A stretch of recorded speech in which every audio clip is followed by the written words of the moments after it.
सीढ़ियाँ लकड़ी की थी और हर कदम पर चरमराती थी। ऊपर जाते समय उन्हें महसूस हुआ कि कोई पीछे से उन्हें देख रहा है। सुमन ने पीछे मुड़कर देखा, लेकिन वहाँ कोई नहीं था। ऊपर की मंजिल पर एक कमरा था, जिसका दरवाजा आधा खुला था। कमरे में जाते ही उन्होंने देखा कि एक झूला धीरे धीरे हिल रहा था। ये झूला कैसे हिल रहा है? अर्जुन ने कहा। तभी झूले के पास पड़ी एक पुरानी डायरी ने उनका ध्यान खींचा। अर्जुन ने उसे उठाया और पढ़ने लगा। डायरी के पहले पन्ने पर लिखा था, अगर तुमने इस डायरी को छुआ है तो तुमने अपनी मौत को न्योता दे दिया है। इस हवेली में जो आता है वो कभी लौट कर नहीं जाता। तभी कमरे का दरवाजा जोर से बंद हो गया। चारों ने दरवाजा खोलने की कोशिश की, लेकिन वो अंदर से बंद हो चुका था।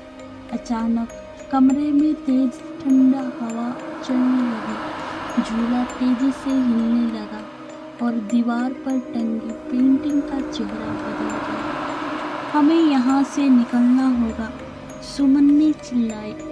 अर्जुन ने खिड़की से बाहर झांकने की कोशिश की, लेकिन बाहर घना अंधेरा था। तभी एक महिला की परछाई झूले के पास खड़ी दिखाई दी। ये कौन है? वंदना ने कांपते हुए पूछा। महिला ने धीरे धीरे अपना चेहरा उठाया। उसका चेहरा इतना भयानक था कि चारों की चीख निकल गई। महिला ने अपनी कर्कश आवाज में कहा, तुम लोग यहाँ क्यों आए हो? क्या मौत को बुलावा देने आए हो? अर्जुन ने हिम्मत करके पूछा, तुम कौन हो? महिला ने कहा, ये हवेली मेरी है। मैं यहाँ मरी थी और अब तुम सब भी यहीं मरोगे। कोई भी यहाँ से जिंदा नहीं जा सकता। चारों ने मिलकर दरवाजा तोड़ने की कोशिश की, लेकिन तब तक कमरे की दीवारों से खून टपकने लगा। पेंटिंग से चीखने की आवाजें आने लगी। चारों दोस्तों ने जैसे तैसे दरवाजा खोला और नीचे की ओर भागे, लेकिन हवेली के दरवाजे गायब हो चुके थे। हम फंस चुके हैं, वंदना ने रोते हुए कहा। तभी हवेली के अंदर हर तरफ से भूतिया आवाजें आने लगी। फर्श से हाथ निकलने लगे और चारों को खींचने की कोशिश करने लगे। हमें यहाँ से बाहर निकलना होगा, चाहे जैसे भी हो, अर्जुन ने कहा। उन्होंने प्रार्थना करना शुरू किया।